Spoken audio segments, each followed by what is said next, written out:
Olá, boa noite. Veja no Brasil TV. 2 irmãos são mortos durante uma briga em uma festa na região metropolitana de Belo Horizonte.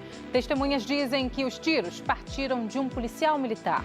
A polícia divulga fotos com a aparência provável dos homens que fugiram da Penitenciária Federal de Mossoró, no Rio Grande do Norte. E ainda, uma menina de apenas 10 anos, moradora da Zona Norte do Rio de Janeiro, vai expor em um dos museus mais importantes do mundo. Segunda-feira, dia 11 de março, agora no Brasil TV.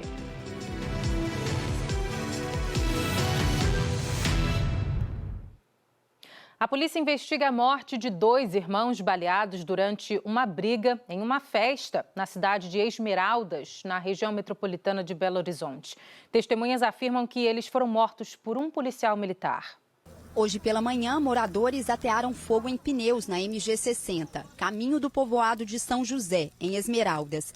O protesto foi contra a morte dos irmãos Rafael Francisco Vieira da Silva, de 27 anos, e Brânio José Vieira da Silva, de 29 anos. Os 2 foram baleados ontem à noite, durante uma cavalgada que faz parte das festividades de São José, padroeiro da comunidade. Segundo testemunhas, a confusão começou depois de um dos irmãos defender a mulher dele durante uma discussão com o policial. Imagens feitas por pessoas que estavam no evento mostram o tumulto. Durante a discussão, um policial militar atira contra Brânio José. Pouco tempo depois, Rafael Francisco, que segundo testemunhas já estava imobilizado, também foi baleado. Em nota, a PM informou que precisou intervir em um princípio de tumulto e que um dos militares foi atingido com um golpe de faca no pescoço. A polícia precisou usar técnicas de imobilização e força, momento em que outras pessoas investiram com violência contra os militares, levando-os ao solo e tentando retirar a arma da cintura de um dos policiais. A nota diz ainda que por esse motivo foi necessário o uso de força progressiva. A polícia também informou que apreendeu este canivete. Segundo a corporação, foi essa a arma usada contra um dos militares durante a confusão. Os policiais levaram os 2 irmãos para o hospital, onde morreram. Os PMs envolvidos na ocorrência foram atendidos na unidade de saúde e liberados. A Polícia Militar de Minas declarou que a corregedoria foi acionada e compareceu ao local. Disse ainda que a instituição acompanha o caso. Um vídeo divulgado hoje mostra um policial militar agredindo uma mulher durante uma abordagem em São Luís. Ele foi afastado e a Secretaria de Segurança Pública do Maranhão investiga o caso. O caso foi registrado na última quinta-feira, mas as imagens foram divulgadas hoje. O casal vítima das agressões afirma que voltava de uma pescaria com um grupo de amigos quando foi abordado por uma viatura da Rotam, um batalhão especial da Polícia Militar. Toda a ação da polícia foi flagrada por uma câmera de segurança. As imagens mostram o momento em que um dos policiais militares se aproxima da mulher, dá um soco no rosto dela, que cai para trás. Ele também a puxa pelo braço e a empurra. As vítimas também relataram que os policiais militares efetuaram disparos de intimidação. A mulher, uma professora, registrou um boletim de ocorrência e fez exame de corpo de delito que deve ficar pronto em 10 dias. A Secretaria de Segurança Pública do Maranhão afirma que abriu uma sindicância para apurar a conduta dos 3 policiais militares e que o policial militar acusado de agressão está afastado do cargo até o fim das investigações. Rafaela Braga, para o Brasil TV. A Polícia Federal divulgou imagens com simulações de aparência e possíveis disfarces dos 2 fugitivos da Penitenciária Federal de Mossoró, no Rio Grande do Norte. As buscas completam um mês nesta semana. De acordo com a Polícia Federal, as equipes que integram a Força-Tarefa trabalham com novas possibilidades de apresentação visual dos 2 criminosos. As projeções levam em conta fatores como o crescimento do cabelo, da barba e também o uso de disfarces, como bonés e óculos de sol. Essa simulação foi elaborada pelo setor de representação facial humana do Instituto Nacional de Criminalística da Polícia Federal de Brasília. A divulgação das imagens ações têm como objetivo facilitar o trabalho de buscas e o apoio da população com informações sobre os fugitivos. A corporação já anunciou a recompensa de até R$30 mil para quem repassar informações que levem à recaptura dos foragidos. Rogério Mendonça e Deibson Nascimento escaparam no dia 14 de fevereiro do Presídio Federal de Mossoró. As buscas, que se concentravam em um raio de 1 quilômetro, foram ampliadas. E desde ontem, a Polícia Federal faz uma varredura a 9 quilômetros de onde a dupla de criminosos foi vista pela última vez, na zona rural do município de Baraúna, na região oeste do Rio Grande do Norte. Na última sexta-feira, mais uma pessoa foi presa no estado do Ceará, suspeita de integrar a rede de apoio aos criminosos. Desde o início das investigações, foram realizadas 6 prisões de suspeitos. Volto com você, Marcele. Imagens impressionantes mostram o momento em que um homem embriagado atropela um motociclista e capota com o carro na rodovia Anhanguera, no interior de São Paulo. As imagens são fortes. Tudo foi registrado pela câmera presa ao capacete de um motociclista. Ele estava num grupo que seguia pela rodovia Anhanguera, na altura de Vinhedo, quando, de repente, esse carro branco atinge em cheio uma das motos. Segura! O condutor cai no chão e o carro capota, parando alguns metros à frente. Nós estávamos transitando em velocidade não superior a 80 km por hora e sempre na faixa da direita. E um pouco mais à frente foi que quando o grupo começou a se reunir novamente, que esse carro começou a vir em alta velocidade. Ele tentou forçar uma ultrapassagem pelo meio. A polícia rodoviária informou que o motociclista quebrou a perna, foi levado para a Santa Casa de Vinhedo e já recebeu alta. O motorista sofreu ferimentos leves e o teste do bafômetro mostrou que o nível de álcool no sangue estava 10 vezes acima do limite tolerável. Ele foi preso em flagrante, mas pagou fiança de R$3 mil, foi liberado e vai responder em liberdade. Muito assustador. Imaginar que tudo aquilo poderia ter uma proporção muito maior e que o número de vítimas poderia ser muito maior. Estávamos em 7. Ele poderia ter acertado todos os 7 de alguma forma. Aqui na capital, outro caso da combinação entre álcool e direção, felizmente terminou sem feridos numa das praças mais movimentadas da região central, ontem pela manhã. Um homem foi preso depois de invadir a Praça Franklin Roosevelt, aqui no centro de São Paulo, com o carro dele. Aqui na praça fica uma base da Polícia Militar e os policiais abordaram o homem. Só que, segundo o boletim de ocorrência, ele resistiu a essa abordagem. Logo depois, foi preso pelos policiais, que disseram que ele estava com sinais de embriaguez. Além disso, a PM encontrou uma pistola que estava dentro do carro. Além da pistola, os policiais encontraram munições. Testemunhas contaram que o motorista estava muito agitado e parecia fora de si. Nesta outra foto, ele aparece de casaco vermelho imobilizado no chão, enquanto os PMs vistoriavam o carro. Boa parte da praça é cercada por canteiros e escadarias. Mas como aqui também tem uma base da Guarda Civil Metropolitana, existem acessos para os veículos oficiais. Foi por um deles que o motorista conseguiu entrar. De janeiro de 2020 até novembro do ano passado, o Detran de São Paulo instaurou mais de 63 mil processos de embriaguez ao volante. O álcool altera a performance, o desempenho, reduz a atenção, a capacidade de avaliação crítica, né? Prejudica a percepção da velocidade e a habilidade de controlar o veículo, manter a trajetória mesmo em linha reta. Quanta irresponsabilidade. O Detran de São Paulo disse que atua constantemente nas ações de conscientização durante as operações Direção Segura e que reforça a importância de não misturar direção com álcool para garantir um trânsito mais seguro. O corpo do jovem que morreu depois de receber uma descarga elétrica em um festival de música no Rio de Janeiro foi enterrado hoje.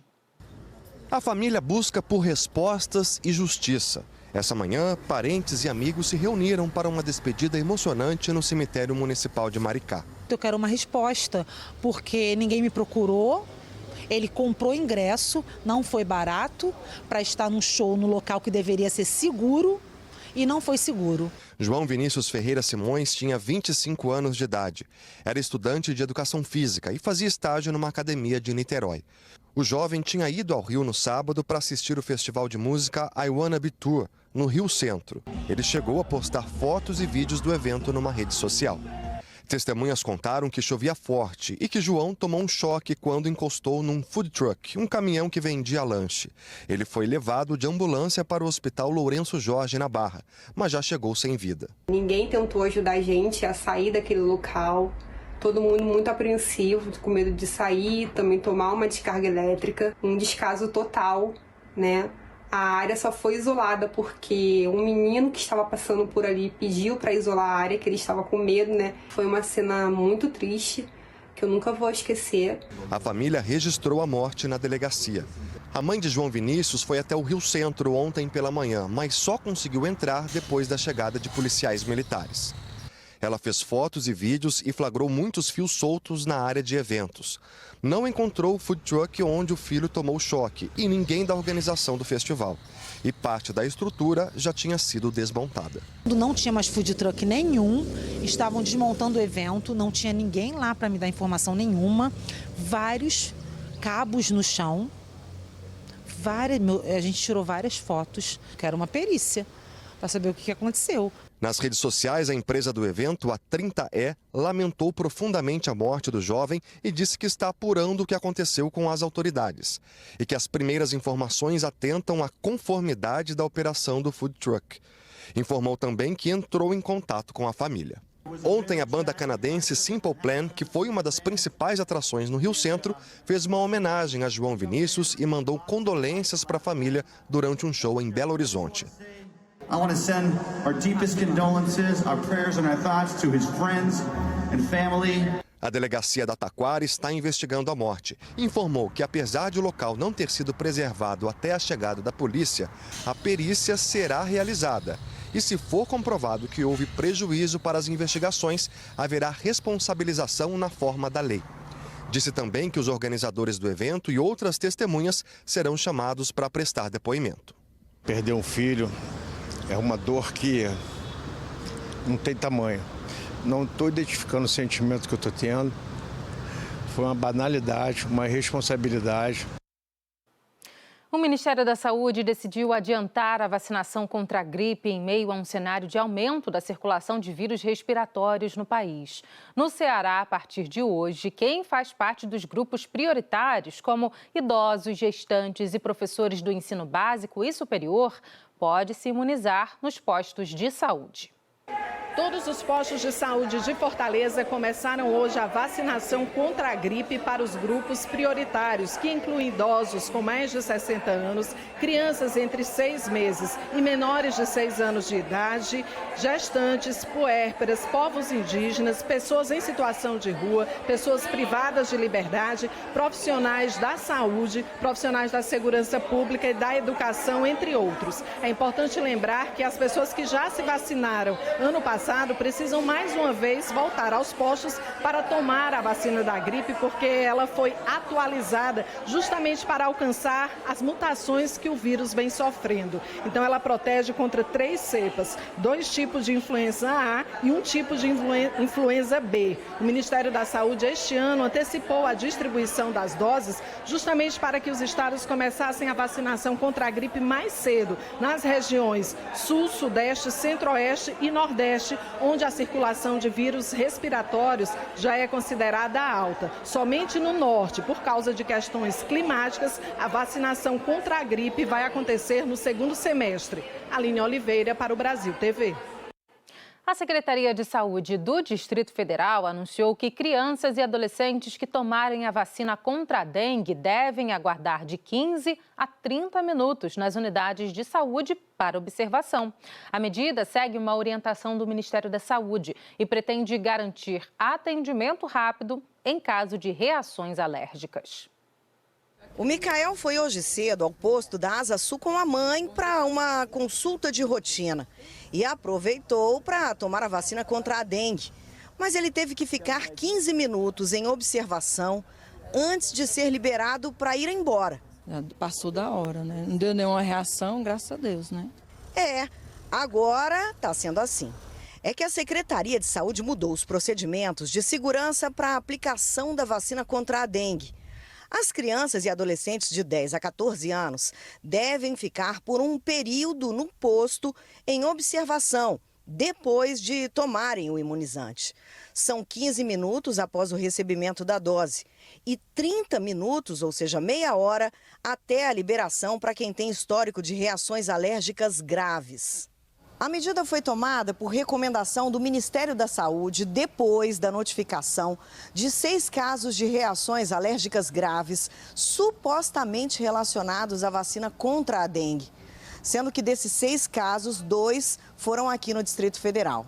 Mas a Secretaria de Saúde diz que essa situação é rara, pois foram apenas 2 casos em 47 mil doses aplicadas. Os casos de alergia à vacina da dengue são extremamente raros. Menos de 0,01% das doses aplicadas no Brasil até agora desencadearam algum tipo de reação alérgica mais grave. Pelo último boletim da Secretaria de Saúde da semana passada, o DF já passou de 118 mil casos notificados e 78 mortes foram confirmadas. Há um mês, o DF começou a vacinar crianças e adolescentes de 10 e 11 anos contra a dengue. Mas a procura pela vacina na rede pública continua baixa. Até agora, pouco mais de 30 mil doses foram aplicadas. As crianças de 10 anos foram as que mais se vacinaram. Lembrando que a vacina para 12, 13 e 14 anos só foi liberada na semana passada. Por isso, tem menos aplicações. O especialista reforça que a vacina ainda é a melhor forma de prevenir os casos graves da doença. É importante que a gente continue reforçando a vacina contra a dengue nessa população e que saibamos que essa é apenas uma medida preventiva. A seguir, os preparativos para o espetáculo da Paixão de Cristo de Nova Jerusalém, em Pernambuco. Não saia daí.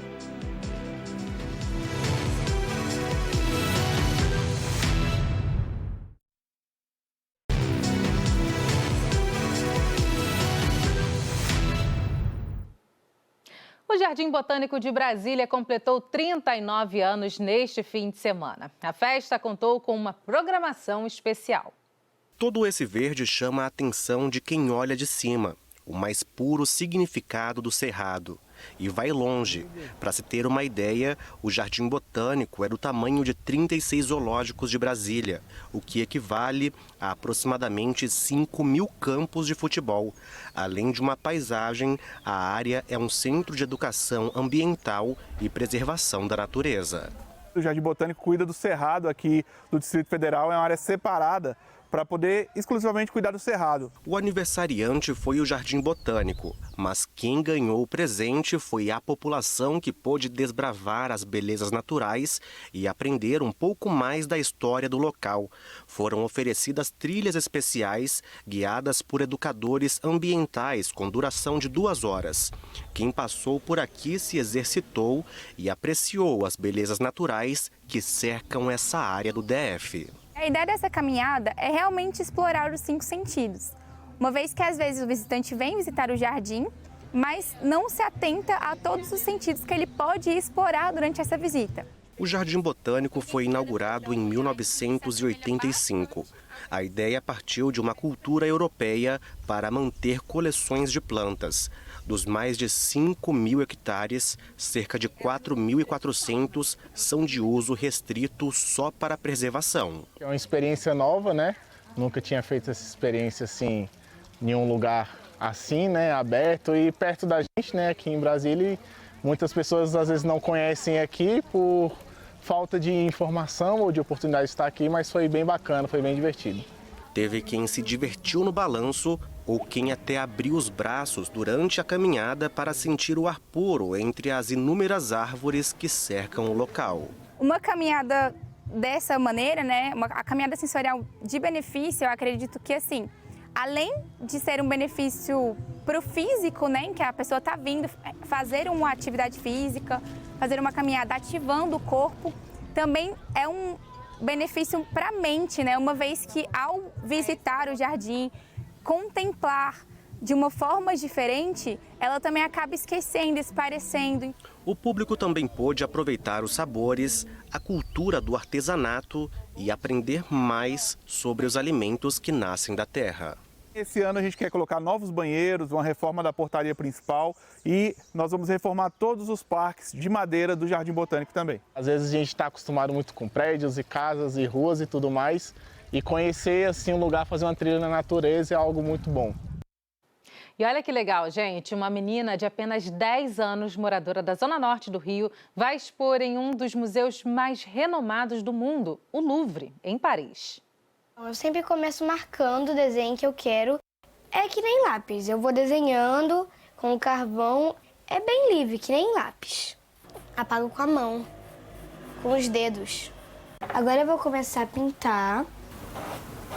As pinceladas são livres que nem o carvão. Aqui eu tô criando essa cor, o magenta e o branco, para criar esse rosinha aqui que vocês estão vendo.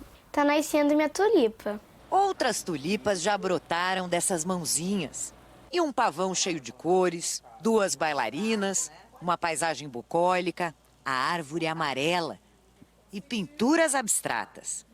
Sofia Helena tem 10 anos e desenha desde que se entende por gente. Você se sente uma artista? Sinto. Desde já? Desde quando eu pinto. Que foi quando começou? Desde os meus 6 anos. Há 1 ano e meio, ela começou a frequentar um ateliê de pintura e passou a criar em tela com tinta acrílica. As inspirações são muitas. Os artistas favoritos, os grandes.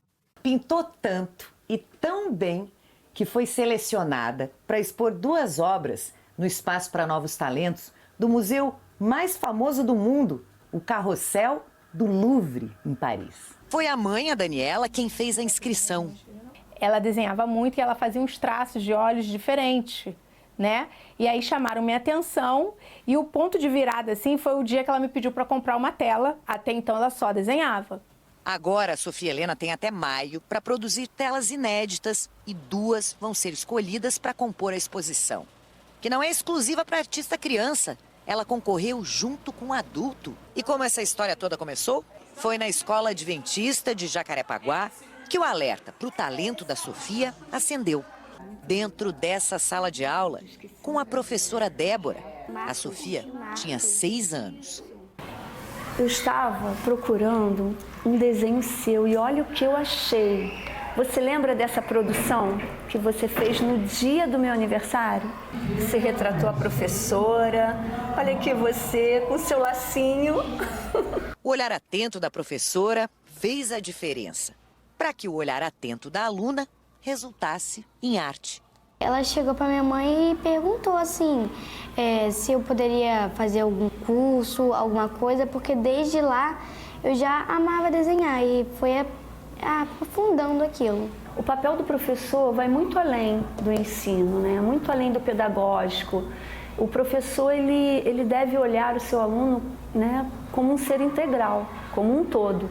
O despertar de um dom que a família levou adiante até Paris e daqui para frente. Para mim é uma emoção, uma realização dela também. E assim, a gente está correndo muito atrás, que não é fácil, não é mole. Ela tem uma agenda apertada, porque até maio ela tem que estar com as obras prontas para enviar, né? Então a gente está assim numa batalha mesmo. Isso está sendo muito grandioso para mim, uma alegria, por causa que poucas pessoas vão expor no Louvre com apenas a cidade. Então isso está sendo um privilégio para mim. Impressionante, né? Que talento! E olha só, centenas de profissionais estão envolvidos na preparação do espetáculo da Paixão de Cristo de Nova Jerusalém, que acontece em Pernambuco. Pelo menos 70 mil pessoas devem assistir à apresentação entre os dias 23 e 30 deste mês. O cenário usado em 2023 renasce nas mãos dos pintores, que trazem de volta as cores aos 9 palcos. Tem tecnologia de última geração de som, de luz, de efeitos especiais, e de figurino e de cenografia. O espetáculo da Paixão, Morte e Ressurreição de Cristo acontece há 55 anos nesta área, no município de Brejo da Madre de Deus, a 130 quilômetros do Recife. Aqui, mais de 1.500 pessoas trabalham na preparação do teatro e na caracterização dos atores.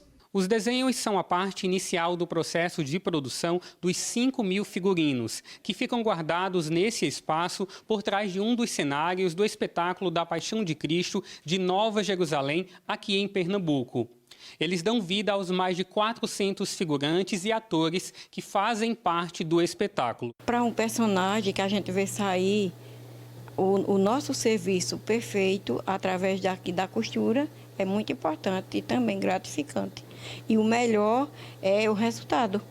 Eles são esses tecidos naturais, que é algodão, linho, cânhamo, que são fibras que eram muito utilizadas desde a antiguidade. Uma das histórias mais conhecidas do mundo, contada a partir do trabalho minucioso de uma grande equipe. Artistas que se preparam há meses para a Paixão de Cristo. Maiana Neiva vai interpretar Maria de Nazaré, a mãe de Jesus. É uma mãe que ama seu filho, é uma mulher, como muitas mulheres. Ao mesmo tempo, ela é única, né? Ela é uma consciência de uma coragem compassiva transformadora, de um lugar de tanto amor.